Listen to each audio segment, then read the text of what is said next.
मौन की शक्ति अपार है और मौन की गहराई में जाओ तो आनंद ही आनंद मिलेगा।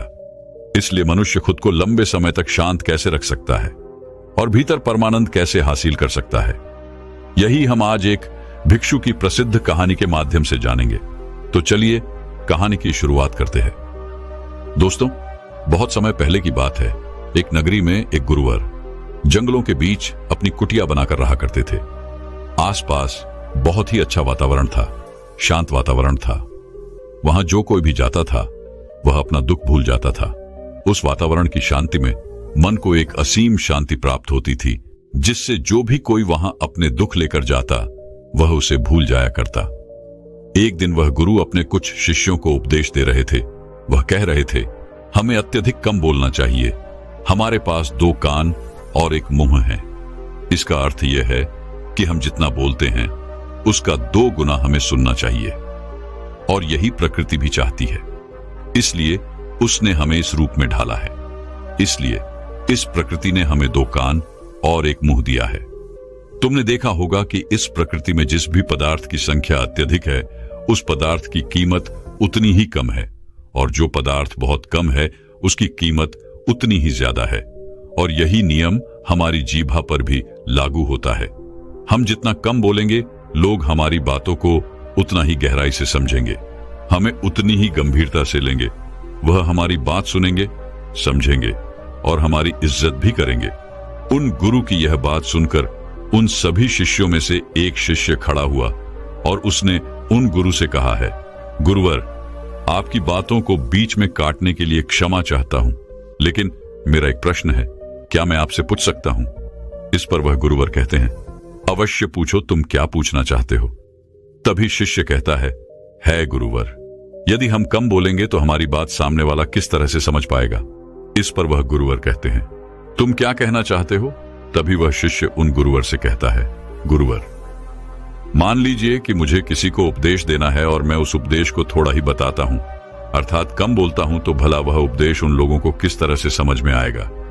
और यदि मैंने उनसे कम शब्द कहे, कम बातें कही, और उन लोगों को वह बात समझ नहीं आई, तो वो लोग मुझे गलत समझेंगे, या फिर यह भी हो सकता है कि वो लोग मेरी बातों का गलत मतलब निकाले। और हमने अक्सर अपने आसपास यह भी देखा है कि जब भी कोई झगड़ा करता है, मारपीट करता है, ऐसे समय पर जो व्यक्ति शांत रहता है, कम बोलता है, लोग उसे डरपोक समझते हैं, उसे मारते पिटते हैं, उसे डरपोक समझकर उसका उपहास करते हैं, अपशब्द कहते हैं, लेकिन वह कम बोलने वाला व्यक्ति उनसे कुछ नहीं कह पाता। इसीलिए है गुरुवर, तो ऐसे समय पर भी क्या हमारा शांत रहना उचित होगा? तभी वह गुरुवर मुस्कुराने लगे और अपने उस शिष्य से कहते हैं, मैं तुम्हें एक कहानी सुनाता हूं। इस कहानी के जरिए तुम्हें तुम्हारे सभी सवालों के जवाब मिल जाएंगी। इस कहानी को बड़े ही ध्यानपूर्वक सुनना और इसे समझने का प्रयास करना। बहुत समय पहले की बात है। एक छोटा सा राज्य था। उस राज्य का राजा अत्यधिक धनवान था।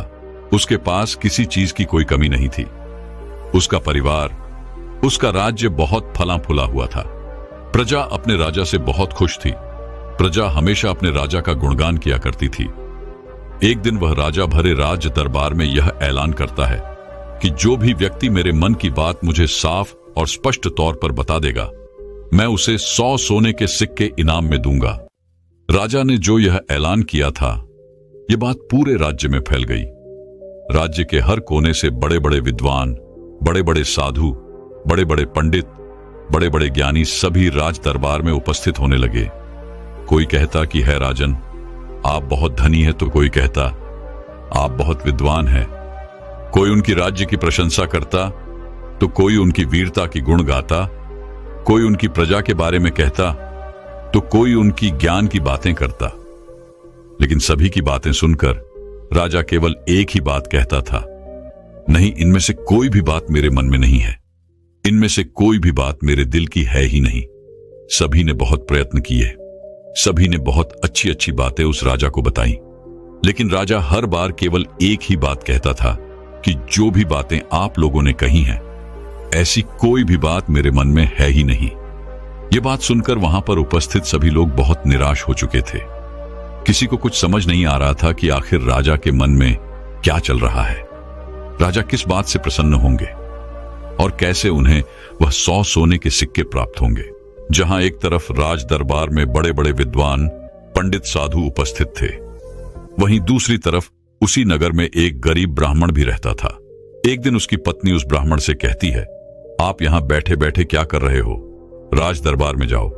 राजा ने ऐलान किया है कि जो भी उनके मन की बात उन्हें बताएगा, उन्हें वह 100 सोने के सिक्के इनाम में देंगे। यह आवाज सुनने के बाद से बड़े बड़े विद्वान, बड़े बड़े पंडित, बड़े बड़े साधु और बड़े बड़े ज्ञानी राजा के दरबार में उपस्थित हैं और उन्हें तरह तरह की बातें बता रहे हैं।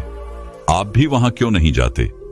आप भी वहां जाओ, राजा को उनके मन की बात बताओ ताकि राजा प्रसन्न हो सके और आपको इनाम में 100 सोने के सिक्के दें। अपनी पत्नी की यह बात सुनकर वह ब्राह्मण कहता है, तुम मूर्ख हो क्या? वे लोग राजा के बड़े खास लोग हैं, वो बड़े विद्वान हैं, पंडित हैं, ज्ञानी हैं उनके सामने। भला मैं क्या हूं? वह काम बड़े बड़े पंडितों का है, बड़े बड़े साधुओं का है, जिसने भी इस दुनिया का बहुत सारा ज्ञान अर्जित किया होगा। यह उसी के बस की बात है, मेरे बस की नहीं। वैभव राजा के मन की बात किस तरह समझ सकता हूं? हम गरीब हैं और हमें उस राज दरबार में जाने के लिए भी अनुमति चाहिए, और ऐसे में तुम मुझे उस राज दरबार में भेजना चाहती हो। यदि मैंने उनके मन की बात कह भी दी तो वह भला हमें 100 सोने के मोहरे क्यों देंगे? अपने पति की यह बात सुनकर उसकी पत्नी कहती है, ओहो, मुझे कुछ नहीं पता। आप उस राज दरबार में जाइए और जैसा मैं कहती हूं बिल्कुल वैसा कीजिए। जब आप उस राज दरबार में जाएंगे और राजा जब आपकी तरफ देख रहे होंगे, तब आपको पूर्व दिशा की तरफ अपनी एक उंगली उठा देनी है। और मुझे पता है कि राजा बहुत समझदार है, वह आपकी बात जरूर समझ जाएगा और आपको 100 सोने के सिक्के इनाम में देगा। अपने पत्नी की यह बात सुनकर वह ब्राह्मण जोर से हंस पड़ता है और कहता है, अरे तुम मूर्ख हो गई हो क्या? तुम्हें क्या लगता है एक पूर्व दिशा में मेरी एक उंगली उठाने से राजा मुझे 100 सोने के सिक्के दे देगा और वहां पर जो बड़े बड़े विद्वान, पंडित, साधु और ज्ञानी बैठे हुए हैं, वो लोग चुपचाप केवल नजारा देखते रहेंगे? क्या वह कुछ नहीं कहेंगे? इस पर उस ब्राह्मण की पत्नी कहती है, मैंने आपसे जितना कहा है आप बस उतना कीजिए और आप देखेंगे कि राजा आपको ही 100 सोने के सिक्के इनाम में देंगे। ब्राह्मण की पत्नी जैसे तैसे अपने पति को मना लेती है। अगले ही दिन वह ब्राह्मण राज दरबार में पहुंचता है। वह ब्राह्मण बहुत ही डरा सहमा हुआ था। इतने लोगों की भीड़ को देखकर वह बहुत डर रहा था, लेकिन वह अपनी पत्नी की बात मानकर उस राज दरबार में उपस्थित खड़ा रहा। जैसे ही राजा की नजर उस ब्राह्मण पर पड़ी, वह ब्राह्मण अपनी पत्नी की बात मानते हुए एक उंगली पूर्व दिशा की तरफ उठा देता है। यदि राजा बहुत प्रसन्न होता है और राजा तुरंत ही उसे 100 सोने के सिक्के इनाम में देता है। यह सब देख वहां पर उपस्थित बड़े बड़े विद्वान, पंडित, साधु और ज्ञानी सभी लोग आश्चर्यचकित रह गए कि आखिर ऐसा इसने क्या कह दिया जो राजा को बहुत अच्छा लगा। हर कोई यह सोचकर हैरान था कि इस ब्राह्मण ने तो केवल एक उंगली ही उठाई थी और इसे 100 सोने के सिक्के मिल भी गए। यह सब देखकर वहां पर उपस्थित हर कोई अचरज में था और वह ब्राह्मण अपने 100 सोने के सिक्के लेकर अपने घर लौट गया और खुशी खुशी वह 100 सोने के सिक्के अपनी बीवी के हाथ में रख देता है और कहता है, राजा ने मुझे ये 100 सोने के सिक्के इनाम में दिए हैं और जैसा कि तुमने कहा था, मैंने पूर्व दिशा की तरफ केवल एक उंगली ही उठाई थी, लेकिन मैं अब तक यह समझ नहीं पाया कि इसका अर्थ क्या हुआ। उस राजा को मेरी इस एक उंगली से क्या समझ में आया? उस ब्राह्मण की पत्नी उस ब्राह्मण से कहती है, यह सब जाने दो, आपको यह बात बताकर कोई मतलब नहीं। आप बैठ जाओ और कल फिर आपको उसी राज दरबार में फिर जाना है। वह ब्राह्मण कहता है, कल फिर जाना है? नहीं नहीं, मैं नहीं जाऊंगा। वैसे भी आज सभी लोग मुझे घूर घूर कर देख रहे थे। न बाबा न मैं नहीं जाऊंगा। लेकिन जैसे तैसे उसकी पत्नी उसे समझा लेती है। अगले दिन ब्राह्मण एक बार फिर तैयार होता है और अपनी पत्नी से पूछता है, अच्छा बताओ आज मुझे क्या करना है? तभी उस ब्राह्मण की पत्नी कहती है, आज आपको पश्चिम दिशा की तरफ अपनी एक उंगली उठानी है। वह अपनी पत्नी की बात मानकर फिर से एक बार राज दरबार पहुंच जाता है। जैसे ही राजा की नजर उस पर पहुंचती है, वह ब्राह्मण अपनी एक उंगली पश्चिम दिशा की ओर उठा देता है। यह देख राजा एक बार फिर प्रसन्न हो जाता है। वह राजा उन्हें 100 सोने के सिक्के फिर से इनाम दे देता है। यह सब देखकर वहां पर उपस्थित हर कोई बड़ा हैरान थे। हर कोई अचरज में था कि आखिर यह सब हो क्या रहा है। हम यहां पर अच्छी अच्छी बातें बता रहे हैं, राजा को तरह तरह का ज्ञान दे रहे हैं, लेकिन राजा उससे प्रसन्न नहीं हो रहे। और यह ब्राह्मण है कि केवल एक उंगली उठाता है और राजा उसकी बातों से खुश हो जाते हैं, उसे 100 सोने के सिक्के ही इनाम में दे देते हैं। और तो और यह कुछ बोलता भी नहीं, चुपचाप आता है, उंगली उठाता है, इनाम लेता है और चला जाता है। हर कोई केवल बस यही जानना चाहता था कि आखिर उस ब्राह्मण को ऐसा कौन सा ज्ञान है जो उनके पास नहीं। अगले दिन फिर से वह ब्राह्मण राज दरबार में आता है और अब की बार वह अपनी उंगली उत्तर दिशा की तरफ उठाता है और अब की बार भी राजा प्रसन्न होकर उसे 100 सोने के सिक्के इनाम में देते हैं। ये सब देख देखकर वहां पर उपस्थित हर बड़ा से बड़ा विद्वान थक चुका था। उन्हें कुछ भी समझ नहीं आ रहा था कि आखिर एक उंगली उठाने से राजा किस तरह से प्रसन्न हो जा रहे हैं। यह बात देखकर हर किसी ने यह तय किया कि अब यदि उंगली उठाने से ही उन्हें इनाम मिल सकता है तो वह राजा के सामने बड़ी बड़ी बातें क्यों करें, बड़ा बड़ा ज्ञान राजा को क्यों बताएं। उससे अच्छा है कि वो सब मिलकर एक ही दिशा की तरफ उंगली उठाएंगे। सभी ने मिलकर यह तय कर लिया था। अगले दिन सुबह सुबह वह ब्राह्मण फिर से राज दरबार में आने के लिए तैयार हो रहा था और वह अपनी पत्नी से पूछता है, बताओ आज मुझे क्या करना होगा। इस पर उसकी पत्नी कहती है, आज आपको कुछ नहीं करना, आज आप घर पर ही बैठे। उस दिन सभी ब्राह्मण, सभी विद्वान, सभी साधु संत वहां पर उपस्थित थे। राजा के आते ही सब खड़े हुए। जैसे ही राजा की नजर उनसे मिली, सभी ने दक्षिण दिशा की तरफ अपनी उंगली उठा दी। यह देखकर राजा को बड़ा क्रोध आया। राजा ने गुस्से में सभी पंडितों को, सभी विद्वानों को कारावास में डलवा दिया। और यह देखकर वहां पर उपस्थित हर बड़ा से बड़ा विद्वान आश्चर्यचकित था। वो हैरान था कि आखिर हमने ऐसी क्या गलती कर दी। जब वो ब्राह्मण अलग अलग दिशाओं में अपनी उंगली उठाता है तो उसे 100-100 सोने के सिक्के इनाम में मिलते हैं, और आज जब हमने एक साथ एक ही दिशा की तरफ अपनी उंगली उठाई तो हमने क्या गलत कर दिया। भला राजा क्या समझ रहा है। ऐसा कौन सा ज्ञान है, ऐसा कौन सा राज है जो हम नहीं जानते, जिसके बारे में हम में से किसी को कुछ नहीं पता। यह उंगली करने वाला कौन सा नया ज्ञान है जो हमने आज तक नहीं सीखा, जिसके बारे में हम में से किसी को आज तक कुछ नहीं पता। जब उन विद्वानों की पत्नियों को यह पता चला कि राजा ने उन्हें कारावास में डाल दिया है, तब उनकी पत्नी राजा के पास विनती करने आई कि वे उन्हें छोड़ दें। उनसे गलती हो गई, लेकिन राजा ने किसी की एक न सुनी। और जब उन सभी को यह लगने लगा कि राजा उनके पतियों को नहीं छोड़ने वाले, तो वे सभी उसी ब्राह्मण के पास पहुंचे और वहां जाकर वो उनसे विनती करने लगे कि वह उनके पतियों की मदद करे, उन्हें कारावास से बाहर निकाले। राजा ने उन्हें कारावास में डाल दिया है और हमने उनसे कई बार विनती की, आग्रह किया कि वो उन्हें छोड़ दे, उनसे गलती हो गई, लेकिन राजा ने एक न सुनी। इसलिए हम सभी आपके पास आए हैं, कृपया हमारी मदद करें। उस ब्राह्मण ने और उसकी पत्नी ने सारी बातें ध्यानपूर्वक सुनी। उसके बाद उस गरीब ब्राह्मण की पत्नी राज दरबार जाती है, और जैसे ही राज दरबार में राजा की नजर उस गरीब ब्राह्मण की पत्नी पर पड़ती है तो राजा अपनी 2 उंगलियां खड़ा करता है, और तभी वह ब्राह्मण की पत्नी अपने पैर पर ताली मारती है। यह देखकर राजा तुरंत ही अपने अधिकारों को आदेश देता है कि जाओ, उन सभी को कारावासियों से बाहर निकालो। यह सब देखकर वहां पर जो उपस्थित पंडित थे, उनकी हैरानी का कोई ठिकाना नहीं रह गया था। उन्हें यह समझ ही नहीं आ रहा था, क्या आखिर यह कौन सी विद्या है, यह कौन सा ज्ञान है। कभी वह ब्राह्मण एक उंगली खड़ी करता है, कभी राजा 2 उंगलियां खड़ी करता है, और कभी यह ब्राह्मण की पत्नी अपने टांगों पर ताली पीटती है। आखिर यह सब चल क्या रहा है, आखिर यह सब हो क्या रहा है। सभी मिलकर यह तय करते हैं कि इसका जवाब तो हमें वह गरीब ब्राह्मण ही देगा।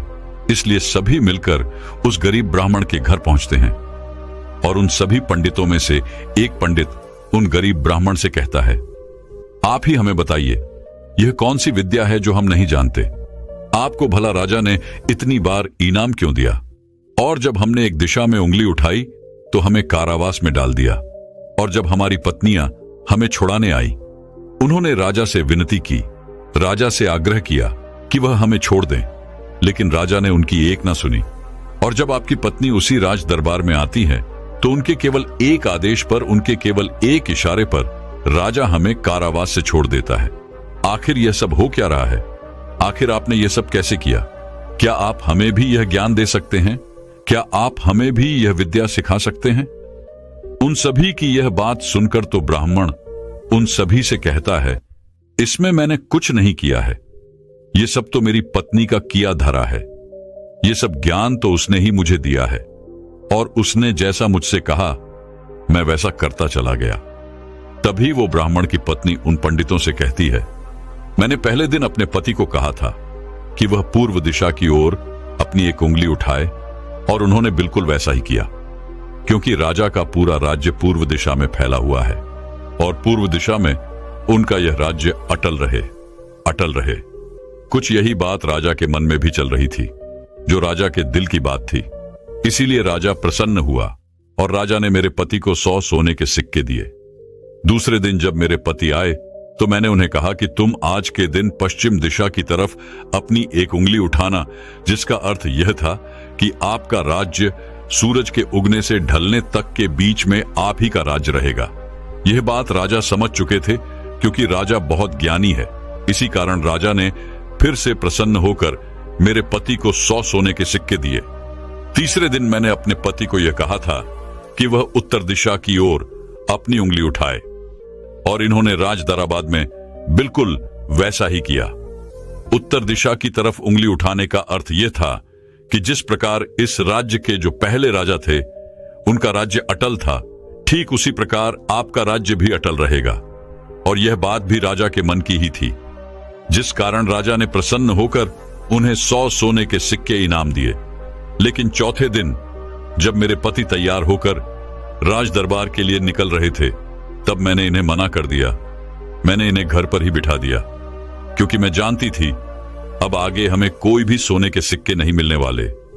उनके मन की जो भी बातें थीं वो हमने पहले ही कर दी थी। लेकिन उसी वक्त आप लोगों की मूर्खता के कारण आप सभी ने दक्षिण दिशा की तरफ उंगली उठा दी, और इधर तो राजा रावण का राज्य चला गया। उसे मार दिया गया था, इसलिए राजा ने इसे एक गलत निर्देश समझा, एक गलत संदेश माना, और आप सभी को कारावास में डाल दिया। तभी उन सभी पंडितों में से एक पंडित यह कहता है कि यह सब तो ठीक है, लेकिन आपने हमें बाहर कैसे निकाला, जबकि राजा ने तो हमें बाहर निकाले से मना कर दिया था। तभी वह ब्राह्मण की पत्नी कहती है, जब मैं अपने हाथों में चारा लेकर राज दरबार पहुंची तो राजा ने 2 उंगली खड़े कर दी, और मैं उनका संदेश समझ चुकी थी। इसलिए मैंने अपने हाथों से अपने पैरों पर काली पीटी, जिसका अर्थ यह था कि यह तो केवल जानवरों की जैसे हैं, ये तो केवल खाने वाले हैं। राजा का अर्थ यह था कि जानवर 2 प्रकार के होते हैं, सिंह वाले और बिना सिंह वाले, और मेरे ताली पीटने का अर्थ यह था, ये तो बिना सिंह वाले हैं और इनसे आपको कोई नुकसान नहीं, ये तो केवल खाने वाले जानवरों में से हैं, ये आपको कभी भी नुकसान नहीं पहुंचा सकते। और इसी कारण राजा ने आप सभी को कारावास से बाहर निकाल दिया। इतना कहकर उन गुरु ने अपनी यह कहानी यहीं पर समाप्त कर दी, और आगे वह अपने शिष्यों को उपदेश देते हुए कहते हैं कि हम कम से कम शब्दों में भी किसी को बड़ा से बड़ा ज्ञान दे सकते हैं। इससे यह भी साबित होता है कि हम कम से कम शब्द बोलकर अपना ज्ञान किसी को भी समझा सकते हैं। लेकिन यहां पर एक बात और समझने वाली यह है कि जो ज्ञान अर्जित कर रहा है, जिसे हम यह ज्ञान दे रहे हैं, वह अभी उस ज्ञान को समझने वाला होना चाहिए, ज्ञानी होना चाहिए। तभी तो ज्ञान देने का हमारा मकसद पूरा हो सकेगा। अन्यथा हम चाहे कितने भी शब्द बोले, उसे कितना भी समझा ले, उसे कितना भी ज्ञान क्यों ना दे दे, हमारा मकसद कभी पूरा नहीं हो पाएगा, क्योंकि वह हमारी बातें कभी समझ ही नहीं पाएगा। वह तो एक जानवर की तरह होगा जिसे ज्ञान देकर हमारा कोई लाभ नहीं होगा। अज्ञानी को ज्ञान देकर हमें कोई लाभ नहीं। हां, यदि आप अज्ञानी को ज्ञान देना ही चाहते हैं तो इसका अर्थ यह नहीं कि आप ज्यादा शब्दों का उपयोग करें। आप बहुत कम शब्दों में भी उसे वह ज्ञान दे सकते हैं। आगे वह गुरुवर अपने सभी शिष्यों से कहते हैं कि हमें अपने जीवन में इन 5 परिस्थितियों में हमेशा चुप रहना चाहिए। जब भी कोई इन 5 परिस्थितियों के समय पर बहुत कम बोलता है या फिर बोलता ही नहीं है, तो ऐसे लोगों को इज्जत दी जाती है, उनका सम्मान किया जाता है, उन्हें एक अलग नजर से देखा जाता है। ऐसे लोगों को लोग ज्ञानी समझते हैं क्योंकि उन्हें पता है कब और कहां बोलना है और कितना बोलना है।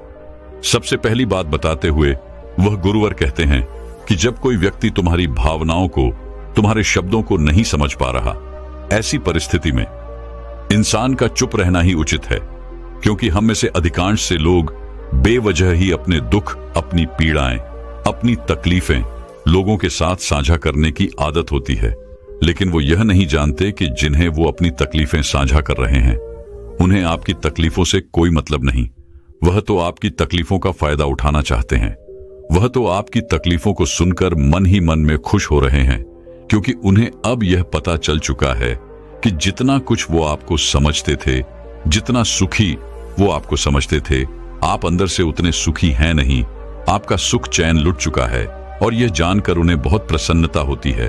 वह बहुत खुश होते हैं और ऐसे समय पर वह आपका साथ भी छोड़ देते हैं, क्योंकि कोई भी एक दुखी व्यक्ति के साथ रहना पसंद नहीं करता। इसलिए जब भी ऐसी कोई परिस्थिति आए, जब आपको लगे कि मुझे अपनी भावनाओं को, अपने शब्दों को किसी के साथ साझा करना चाहिए, तो ऐसे समय पर आप अपने कुछ करीबी खास परिवार के सदस्य हो या फिर कुछ ऐसे खास मित्रों से अपनी बात साझा कर सकते हैं जिन पर आपको पूरा यकीन हो। और अन्यथा यदि आप किसी और के साथ अपने मन की यह बातें साझा करेंगे तो वो लोग आपको बेवकूफी समझेंगे और ऐसे समय पर आप केवल मजाक के पात्र ही बनेंगे। दूसरी जगह जहां पर हमें चुप रहना चाहिए, जब हमें किसी विशेष मौके के बारे में अधूरी जानकारी हो, किसी विशेष घटना के बारे में जब हम नहीं जानते, जब हमें अधूरा ज्ञान हो, तो ऐसे मौके पर हमेशा चुप रहना चाहिए। हम में से अधिकांश लोगों को यह शौक होता है कि वे अपने ज्ञान का प्रदर्शन करें, लेकिन अधिकांश लोगों को आपने देखा होगा कि उन्हें उस विषय के बारे में अधूरा ज्ञान होता है, जिस कारण वह हर समय लोगों के बीच मजाक का पात्र बनते हैं। लोग उनकी खिल्ली उड़ाते हैं, उनका मजाक बनाते हैं, और ऐसे व्यक्तियों को लोग कभी गंभीरता से नहीं सुनते, उन्हें कभी गंभीरता से नहीं लेते।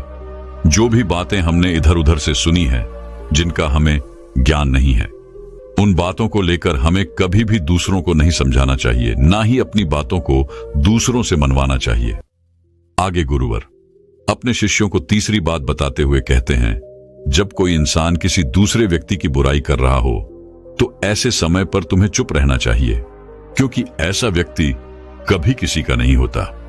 तुम जिस नकारात्मक बातों का हिस्सा बनने जा रहे हो, वह नकारात्मक बातें तुम्हारे मन में प्रवेश करती चली जाएंगी और धीरे धीरे यह नकारात्मक बातें तुम पर हावी होने लगेंगी और फिर तुम भी उसी की तरह नकारात्मक बातें सुनने लगोगे, सोचने लगोगे और करने लगोगे।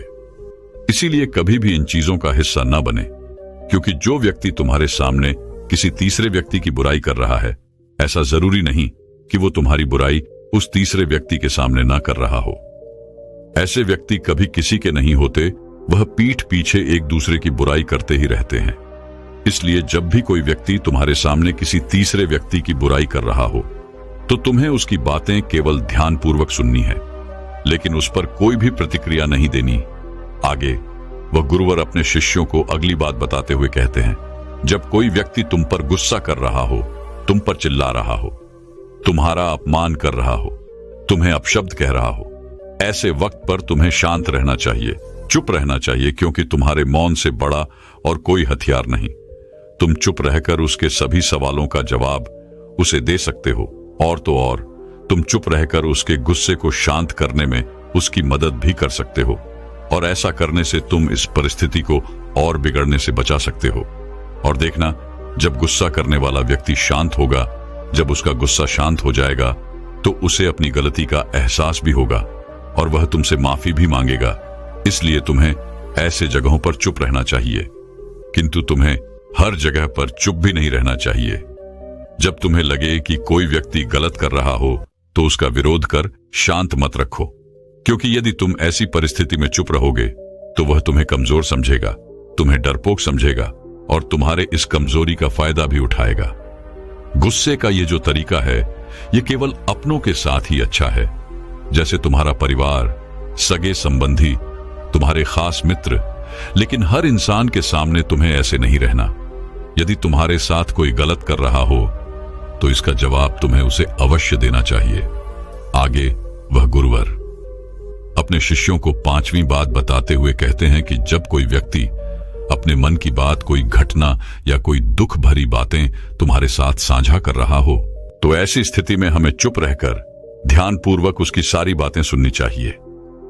आपने तो देखा ही होगा, जब हम अपनी परेशानी किसी के साथ साझा कर रहे होते हैं, उसी वक्त हमारा कोई ऐसा मित्र या फिर कोई ऐसा सगा संबंधी अवश्य होता है जो हमारी बात पूरी करने से पहले हमें समाधान देना शुरू कर देता है। और जब कोई ऐसा करता है तो हमारे मन में क्रोध उत्पन्न होता है। हम उस व्यक्ति से बात तक करना पसंद नहीं करते, जबकि ऐसी परिस्थिति में हमें शांत रहना चाहिए, क्योंकि सामने वाला हमसे यही उम्मीद करता है। हम शांत रहकर उसकी सारी बातें ध्यानपूर्वक सुने, जिससे जब वह अपनी बात पूरी करे तो उसे शांति का अनुभव हो। और जब हम ऐसा करते हैं तो उसके मन में हमारे लिए और भी इज्जत बढ़ जाती है। वह यह जान पाता है कि कोई तो है जो हमारी बातें सुनता है, हमें समझता है, जिससे वह तुम्हारी और भी इज्जत करता है, वह तुम्हारा और भी सम्मान करने लगता है। इसलिए ऐसी परिस्थितियों में हमें चुप रहना चाहिए। इतना कहकर वह गुरुवर आगे कहते हैं कि इन 5 स्थितियों को हमेशा याद रखना, और यहां पर इंसान को हमेशा कम ही बोलना चाहिए, क्योंकि इंसान एक दुकान की तरह है और दुकान का ताला है हमारी जीभा। और जब इस ताले से हमारी दुकान खुलती है, अर्थात हमारे अंदर की बातें जब बाहर आती हैं, तभी पता चलता है कि यह इंसान अंदर से कोयले का है या फिर सोने का। इसीलिए कम बोलें, लेकिन अपने शब्दों की कीमत बढ़ा दे। और यह तभी होगा जब आप हर परिस्थितियों में सोच समझकर बोलेंगे, कम बोलेंगे और उचित बोलेंगे। तो चलिए दर्शकों, अब हर व्यक्ति का कर्म कैसे वापस लौट के आता है, इस विषय पर एक अद्भुत अगली कहानी की शुरुआत करते हैं। दोस्तों, कहा जाता है कि कर्म किसी मनुष्य का मोहताज नहीं होता, बल्कि हम मनुष्य कर्मों के मोहताज अवश्य होते हैं, क्योंकि कर्म सर्वोपरि है, सर्वश्रेष्ठ है। और यदि कोई मनुष्य ये सोचता है कि वो कोई कर्म नहीं करता, तो ये उसकी सबसे बड़ी भूल है, क्योंकि बिना कर्म के कोई भी मनुष्य एक पल के लिए भी जीवित नहीं रह सकता। क्योंकि यह संसार इसी तरह से बनाया गया है, और इस संसार में हर एक मनुष्य अपना कर्म अवश्य करता है, वो चाहे या ना चाहे, लेकिन उसे कर्म तो करने ही पड़ते हैं, और ये जरूरी भी है। और ऐसा कोई जरूरी नहीं है कि हर मनुष्य रोज रोज पूजा पाठ करे, मंदिर जाए, दान दक्षिणा दे, बल्कि जरूरी तो यह है कि वो इंसान कुछ ऐसे कर्म करे कि जहां पर भी वो जाए लोग उसका सम्मान करें, उसका आदर करें।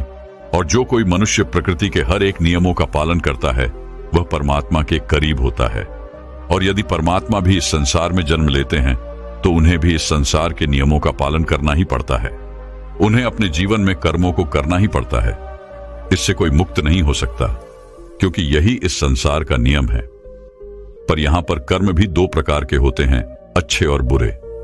यदि कोई अच्छा मनुष्य है, जिसकी सोच अच्छी है, सकारात्मक है, जो लोगों के प्रति दया का भाव रखता है, वह मनुष्य हमेशा अच्छे कर्म करता है। वहीं पर जिस मनुष्य के अंदर द्वेष है, घृणा है, लालच है, जो लोगों के प्रति ईर्ष्या रखता है, वह बुरे कर्म करने से पीछे नहीं हटता। हमें अपने जीवन में अच्छे कर्मों को अपनाना चाहिए और बुरे कर्मों का त्याग करना चाहिए, क्योंकि हमारे अच्छे कर्म हमें प्रकृति की दिशा में ले जाते हैं, और वहीं पर बुरे कर्म मनुष्य के पतन की ओर ले जाते हैं। कोई भी व्यक्ति हो, उसके अच्छे और बुरे दोनों ही कर्म उसे इसी संसार में भोगने पड़ते हैं। परमात्मा कभी हमें कोई सजा नहीं देते, बल्कि हम जैसे कर्म करते हैं वैसे ही फल हमें मिलते हैं। यदि कर्म अच्छे होंगे तो उनका फल आपको अवश्य मिलेगा, और यदि कर्म बुरे होंगे तो उसकी सजा भी आप ही को भोगनी पड़ेगी। आपके जीवन में भी कई बार ऐसी घड़ी आई होगी जब आपने असमंजस में कोई फैसला ले लिया होगा, लेकिन वह फैसला प्रकृति के खिलाफ होगा। और आप जब यह फैसला ले लेते हैं तो आप इससे संतुष्ट नहीं रहते। आपके मन में एक तनाव रहता है, एक डर रहता है कि हमने जो फैसला लिया है वह सही है या गलत। इसलिए जरूरी यह है कि आप अपने कर्म को समझें, उस पर विचार करें और फिर उसी के अनुरूप काम करें। इस तरह से आप अपने जीवन को बेहतर दिशा दे सकते हैं। आपका जीवन एक बेहतर दिशा की तरफ आगे बढ़ सकता है। जिस सफलता के पीछे हम लगातार भागते रहते हैं, उनके पीछे भी हमारे कर्म ही है। यदि हम अच्छे और सही कर्म करेंगे तो हमें सफलता भी निश्चित तौर पर मिलेगी, क्योंकि वास्तविकता तो यही है। सफलता आपके कर्मों में है, बल्कि फल में नहीं। जो आपको खुशी का एहसास दिलाती है, जो आपको यह अनुभव कराती है कि आपने जो कर्म किए हैं वह अच्छे हैं, जिस कारण आप बहुत अच्छा महसूस कर पाते हैं। और यदि आप अपने जीवन में किसी लक्ष्य का पीछा कर रहे हैं, यदि आप अपने लक्ष्य में आप सफलता पाना चाहते हैं, तो आपको अपने कर्मों पर तो ध्यान देना ही होगा, अपने कर्मों को समझना होगा, क्योंकि ये सारा खेल कर्मों का ही तो है। जिस प्रकार यदि आप किसी लक्ष्य का पीछा कर रहे हैं, उसे पाने की कामना रखते हैं, तो उसके प्रति आपको अच्छे कर्म भी करने होंगे। अन्यथा आप यह सोचते हैं कि केवल सोचने मात्र से आप उस लक्ष्य को हासिल कर लेंगे, तो ऐसा नामुमकिन है। तो दोस्तों, आज की यह जो कहानी है, यह कर्मों के सिद्धांतों के बारे में ही है।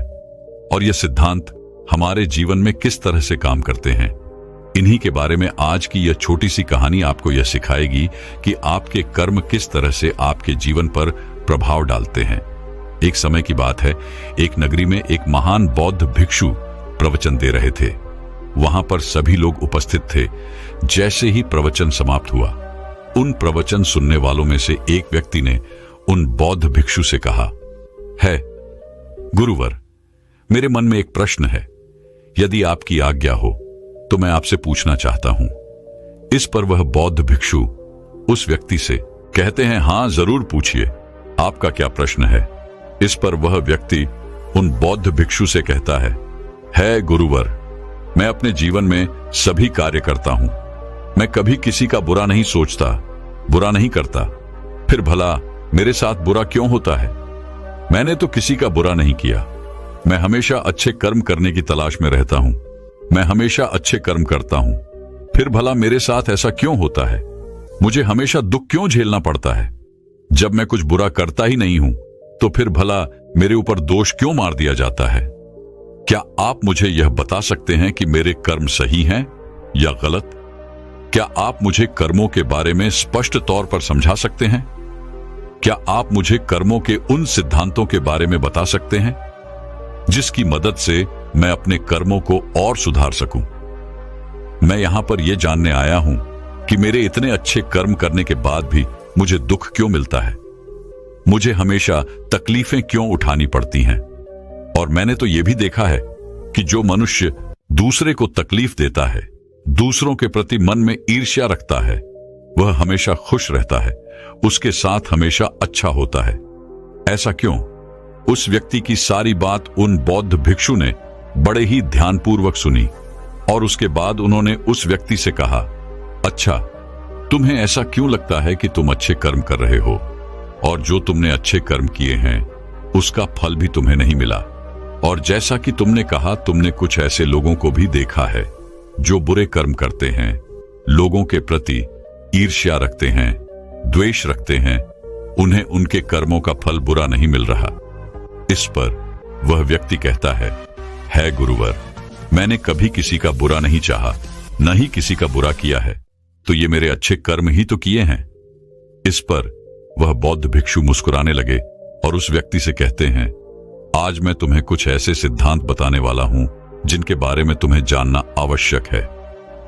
कर्म किस तरह से काम करते हैं और इनका हमारे जीवन पर क्या प्रभाव पड़ता है, ताकि हम अपने जीवन से कुछ सीख सकें, अपने जीवन को एक सही दिशा दे सकें और हम अपने इस जीवन को अपनी इच्छा अनुसार जी सकें।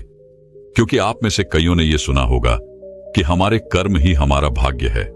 इसलिए मैं आपको यह समझाना चाहता हूं कि हमारे कर्म कोई पत्थर की लकीर नहीं जिन्हें बदला नहीं जा सकता, बल्कि हम अपने जीवन को उन विचारों से, उन कार्यों से बदल सकते हैं जिन्हें हम अभी चुनते हैं।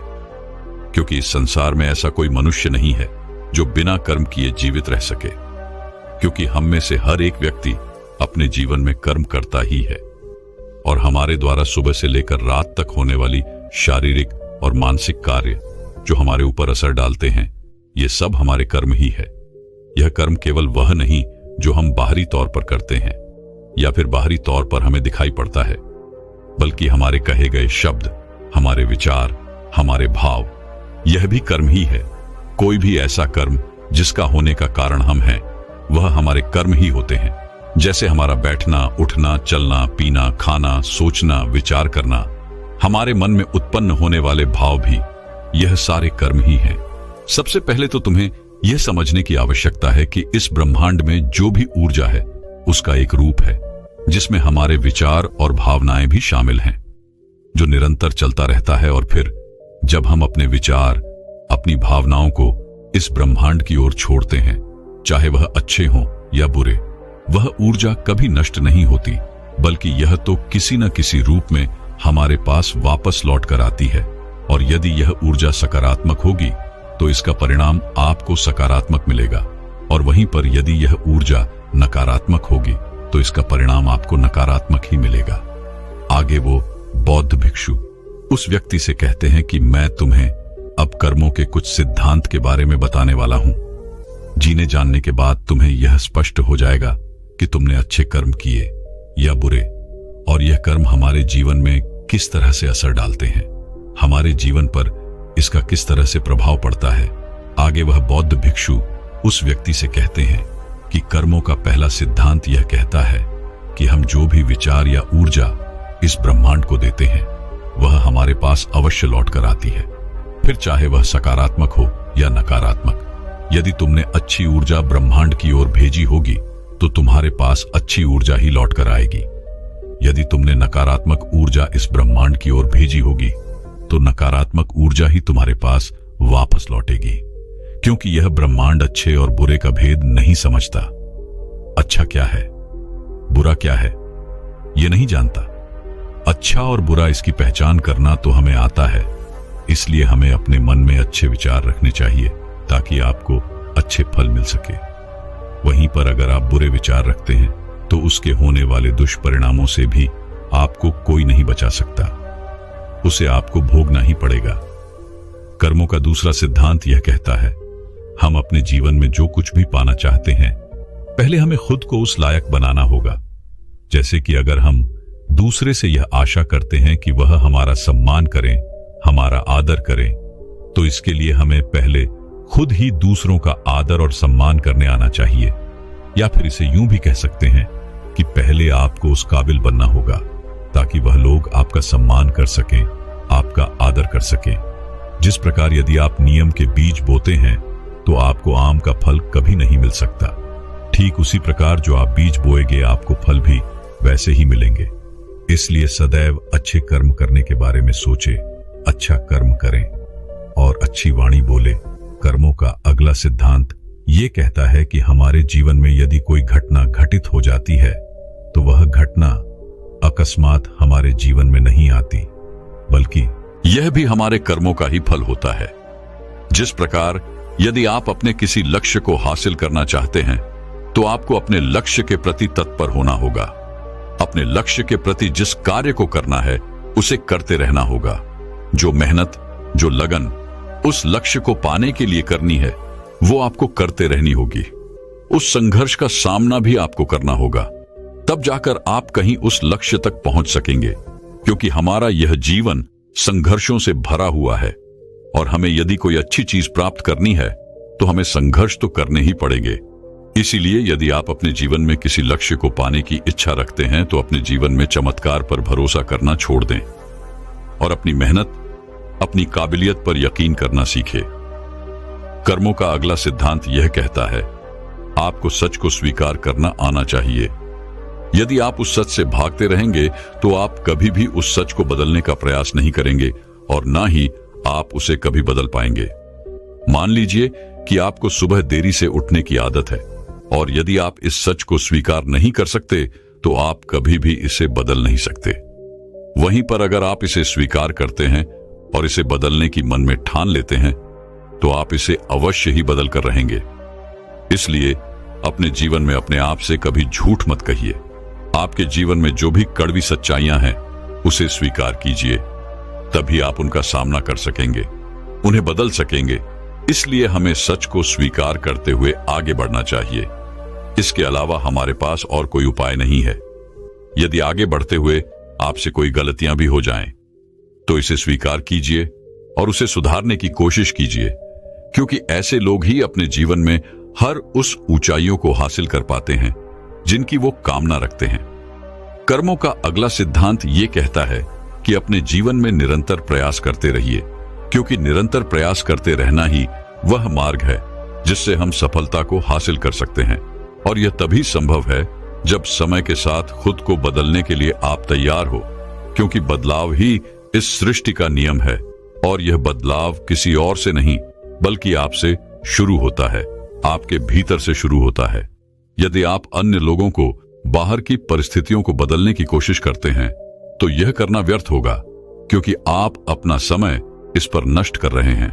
उसकी जगह पर यदि आप अपने ऊपर ध्यान दें, अपने अंदर ध्यान दें, तो आप उसे अवश्य बदल सकते हैं और अपने समय का सही इस्तेमाल करके आप अपने लक्ष्य तक अवश्य पहुंच सकते हैं। मान लीजिए कि आप कोई ऐसा कार्य करने जा रहे हैं जिसके लिए आपको कड़ी मेहनत करनी होगी, लेकिन आप यह सोच रहे हैं कि कोई आएगा और आपकी इस मेहनत में मदद करेगा, तो ऐसा करना व्यर्थ होगा। बल्कि इसके लिए तो आपको यह करना चाहिए कि यदि आपको उस काम के बारे में कोई भी खास जानकारी नहीं है तो पहले आप उसके लिए जानकारी प्राप्त करें, उसके बारे में सीखें, समझें और फिर उस कार्य को शुरू कर दें। यदि आप समय के साथ अपने अंदर बदलाव करते जाएंगे और निरंतर अपने कार्य पर काम करते जाएंगे तो आप अवश्य ही सफलता को हासिल कर सकेंगे। वह बौद्ध भिक्षु अगला सिद्धांत बताते हुए कहते हैं, आज आपके जीवन में जो कुछ भी आपके पास है, आप चाहे जहां कहीं भी हो, आपके जीवन में जो भी मुसीबतें हैं, जो भी सफलताएं आपने प्राप्त की हैं, ये सब आप ही के कर्मों का फल है। इन सब के लिए आप ही जिम्मेदार हो, क्योंकि आपने ही अपने भूतकाल में कुछ ऐसे फैसले लिए थे जिसका परिणाम या तो आपको बहुत अच्छा मिल रहा है या तो बहुत बुरा। लेकिन हमें इनसे मुंह नहीं मोड़ना चाहिए, बल्कि हमें इन्हें स्वीकार करना चाहिए, इनकी जिम्मेदारी लेनी चाहिए। अगर हम ऐसा नहीं करते और किसी अन्य व्यक्ति या फिर किसी परिस्थिति को हम इसका दोष मढ़ते हैं, जिम्मेदार मानते हैं, तो ये करना बिल्कुल सही नहीं होगा, क्योंकि ये हमें आने वाली और भी बड़ी मुसीबतों में फंसा सकता है और फिर हम कभी भी इस समस्या का समाधान नहीं कर पाएंगे।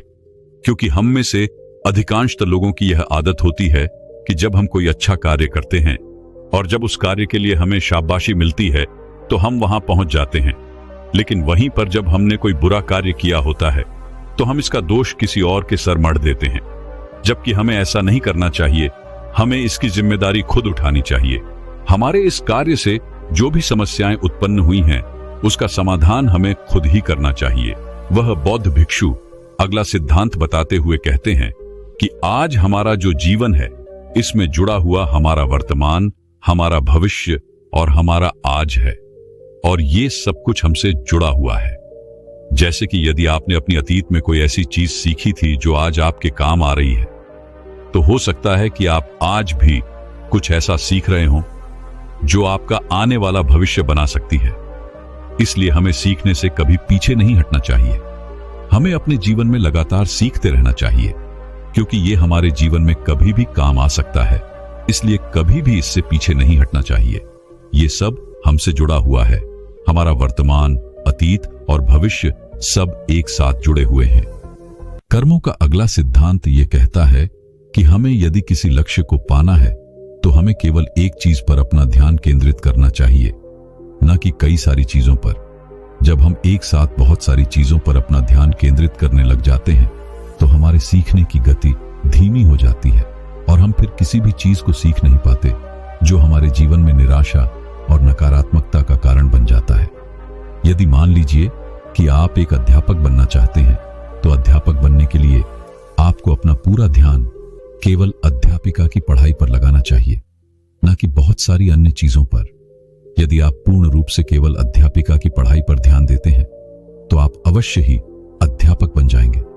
और यदि आप उस समय पर अन्य सारी चीजों पर ध्यान देते हैं तो आपका ध्यान भटक जाएगा। ना तो आप अच्छी तरह से पढ़ाई कर सकेंगे और ना ही अपने लक्ष्य को प्राप्त कर सकेंगे, जिस कारण आपके जीवन में केवल निराशा और नकारात्मकता ही बचेगी और फिर आप कभी भी अपने लक्ष्य तक नहीं पहुंच सकोगे। कर्मों का अगला सिद्धांत यह कहता है कि जीवन में खुश रहो। अतीत के लिए पछताना बंद कर दो, भविष्य के लिए सोचना बंद कर दो और आज से और अभी से आप अपने वर्तमान पर ध्यान दो, क्योंकि अतीत तो बीत चुका है, उसे बदला नहीं जा सकता और भविष्य की चिंता में रहने से हमारा आज खराब हो जाता है।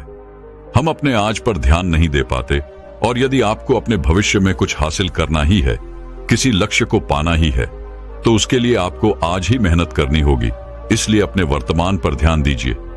यदि आप आज मेहनत नहीं करते हैं, आज वो चीजें नहीं सीखते हैं, तो आप अपने भविष्य में उन चीजों तक कभी नहीं पहुंच सकेंगे जिसकी आप कामना करते हैं, जिसके लिए आपने दिन रात मेहनत करने की सोची है। हमें अपने अतीत में की हुई गलतियों से सीखना चाहिए, ना कि उन्हें लेकर रोते रहना चाहिए। कर्मों का अगला सिद्धांत यह कहता है कि हमारा इतिहास तब तक दोहराता रहता है जब तक हम कुछ सीखकर आगे बढ़ने का रास्ता नहीं ढूंढ लेते। किसी भी काम को बार बार एक ही तरीके से करने पर अलग अलग परिणाम की उम्मीद करना मूर्खता है। इसलिए हमें अपने जीवन में सीखते रहना आवश्यक है, फिर वो चाहे अपनी गलतियों से ही क्यों ना हो, फिर वह चाहे किसी और की गलतियों से ही क्यों ना हो, लेकिन सीखना आवश्यक है।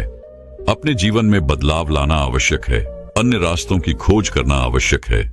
मान लीजिए कि आप किसी ऐसे रास्ते पर चलना चाहते हैं जहां पर कई सारे कांटे हैं और आपके पास जो ज्ञान है वो यही कहता है कि आपको इसी रास्ते से आगे बढ़कर जाना होगा। तो आप जब भी उस रास्ते से आगे बढ़ेंगे तो आपके पैरों में कांटे तो अवश्य चुभेंगे, जिससे आपको तकलीफ भी होगी और आप उस रास्ते पर चलने से डरेंगे भी और उसका परिणाम भी आपको कुछ खास नहीं मिलेगा। लेकिन यहीं पर आप यदि अपनी इस गलती से सीख लें तो आप ये समझ सकते हैं कि आप कोई और रास्ता ढूंढ सकते हैं अपने उस मंजिल तक पहुंचने के लिए जहां पर कांटे ना हो, और वह रास्ता भी आपके लिए सही हो, क्योंकि एक ही गलती बार बार दोहराना आपको कभी भी अपने लक्ष्य तक पहुंचने नहीं देगा। इसलिए अपने रास्तों को बदलकर देखना भी जरूरी है। अपनी गलतियों से सीखना और उन्हें सुधारना भी बहुत जरूरी है। आखिरी सिद्धांत यह कहता है, हमारे जीवन में होने वाले बड़े बदलाव, इनके लिए थोड़ा समय लगता है। इसलिए जीवन में बड़ी सफलता लगातार प्रयास करते और लंबे समय तक धैर्य रखने से मिलती है। इसलिए यदि हम अपने जीवन में लंबे समय तक चलने वाले परिणाम चाहते हैं तो हमें धैर्य रखना भी आवश्यक है। यदि हम जल्दबाजी में ये सारे कार्य करें तो आगे चलकर हमें इसके परिणाम उतने अच्छे नहीं मिल पाते, और अगर हम धैर्य से कोई सही फैसला लेते हैं तो उसके परिणाम भी हमें लंबे समय तक और अच्छे मिलते हैं। जिस प्रकार यदि आप किसी आम का पेड़ लगाते हैं तो पेड़ लगाने के कुछ दिनों बाद ही वह बड़ा नहीं हो जाता और ना ही उसमें कोई फल मिलते हैं। यदि आपको आम के यानी कि उस फल की प्राप्ति करनी है तो उस पेड़ को बड़ा होने तक का समय आपको देना पड़ेगा, यानी कि धैर्य तो आपको रखना ही पड़ेगा। और यदि आपके पास धैर्य नहीं है तो आप उस पेड़ को नष्ट कर देंगे, जिससे आपको ना तो वो फल मिलेगा और ना ही वो परिणाम। और हम अपने जीवन में भी तो कुछ ऐसा ही करते हैं। जब हम किसी कार्य को शुरू करते हैं तो हम ये सोचते हैं कि हमें जल्दी जल्दी वो परिणाम मिल जाए ताकि हम अपने लोगों को बता सकें, अपने परिवार के साथ वो खुशियां बांट सकें। लेकिन आप ये भूल जाते हैं कि जब हम किसी कार्य को शुरू करते हैं तो उसमें हम बिल्कुल जीरो होते हैं, और 0 से 1 तक पहुंचने में हमें थोड़ा समय लगता है और 1 से 10 तक पहुंचने में हमें थोड़ा और समय लगता है। लेकिन यह जो समय है, यह जो अनुभव है, यही आपको सिखाता है कि आपके जीवन में जो बड़े बदलाव आने वाले हैं उसके लिए आपको समय देना होगा, आपको ध्यान रखना होगा। तभी आप 0 से लेकर के 10 तक पहुंचने की क्षमता जुटा पाएंगे। और जब हम अपने अंदर वह जज्बा रखते हैं तो एक ना एक दिन हमें सफलता अवश्य मिलती है। दोस्तों, मैं उम्मीद करता हूं कि यह कहानी सुनने से आपके जीवन में अच्छे बदलाव आए होंगे। आपको इस वीडियो से क्या सीखने मिला, ये कमेंट करके जरूर बताएं। और अपने परिवार, दोस्तों या आपके करीबी इंसान के साथ ये कहानी शेयर करके उन्हें भी इस ज्ञान से परिचित करवाएं। बाकी अगर आपको यह वीडियो दिल से अच्छी लगी हो तभी इस वीडियो को लाइक कर देना, और आपने अब तक इस चैनल को सब्सक्राइब न किया हो तो चैनल को सब्सक्राइब भी जरूर कर देना। आपका हर दिन शुभ हो और खुशियों से आपका जीवन भरा रहे। धन्यवाद। नमो बुद्धाय।